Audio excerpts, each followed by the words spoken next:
पदं ध्यायेत् सर्वविघ्नोपशान्तये।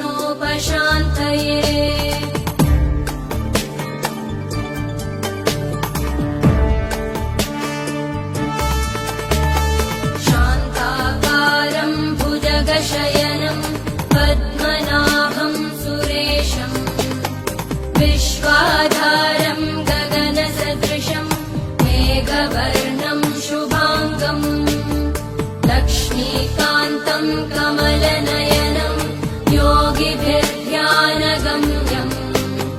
वन्दे विष्णुं भवभयहरं सर्वलोकैकनाथं